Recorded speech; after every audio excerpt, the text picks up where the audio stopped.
From 2020 till now, the world has been going through a crazy change. From a global pandemic to many countries defaulting on their debt, many things are happening around the globe right now. And the consequence of that is the increase of migrants all over the world seeking a better life to make some money abroad and help their families back home. Some people end up taking advantage of that.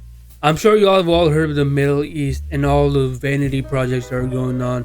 You've probably seen it on your feed too. But some of you may have noticed that these vanity projects are built by migrant workers, particularly people from South Asia who are mistreated. Hundreds of millions of people tune into the FIFA World Cup, but a lot of people don't know is that migrant workers built that.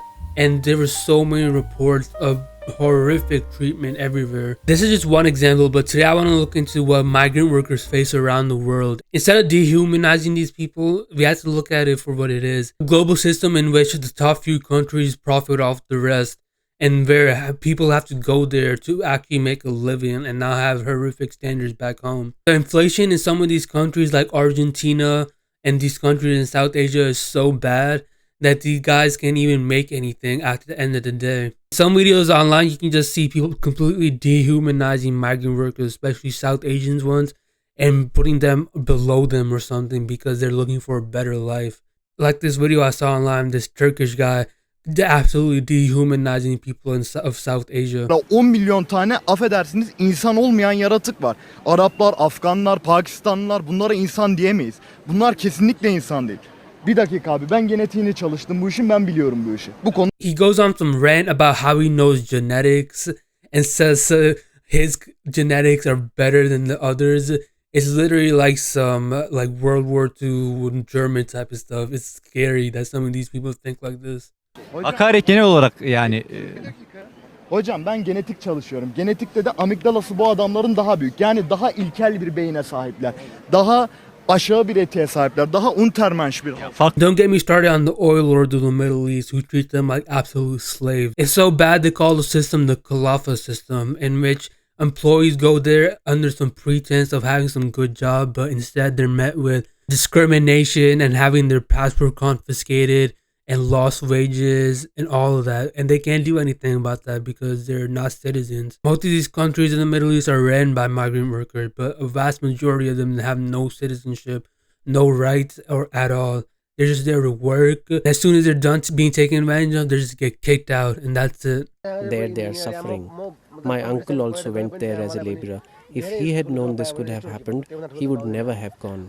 That's why when I see these influencers online peddling this propaganda, showing how good it is over there and stuff, it actually makes me sick. It really looks like some dystopian shit, honestly. Realistic day in the life of a Dubai influencer. I actually have an event for McLaren and photo shoot for Evolve, so it is more of a hectic day.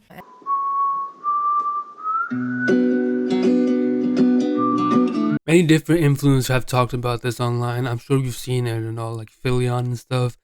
But it's crazy because personally, as a South Asian myself, I've had family relatives and stuff who have gone to Dubai and they've told me stories, or other South Asians I've just talked to have told me about that place, and I've been there and I know some of these conditions. It's insane. And what I'm talking about is just straight up hate against people of a different ethnicity who have these stereotypes about them. I'm not some SJW being like, oh, I'm discriminated.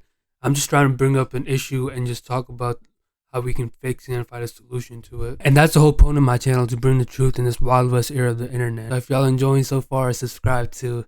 But anyways, of course politics plays a huge role in all of this as well. We're seeing in places like Europe where people are electing political parties that are supporting xenophobic policies against immigrants or migrant workers. The justification for all of this is that they're bringing crime at them and that we have to stop them. It's important to remember that one person's crime doesn't represent a whole community. Or like here in the States, what we're seeing on the border, so many migrants are crossing every year, more and more. They're coming through South America through dangerous routes just to reach America. So no, they're not stealing their jobs either, because they're doing jobs that most people wouldn't even want to do in the first place. I'm not trying to get political here. I'm just trying to show that migrants and immigrants are humans too, and that we shouldn't just treat them like they're nothing. There's no easy solution to any of this, but at the end of the day, we can create awareness and hopefully persuade these countries to change their policies towards these people. So thanks for tuning in. Like, comment, subscribe, and peace.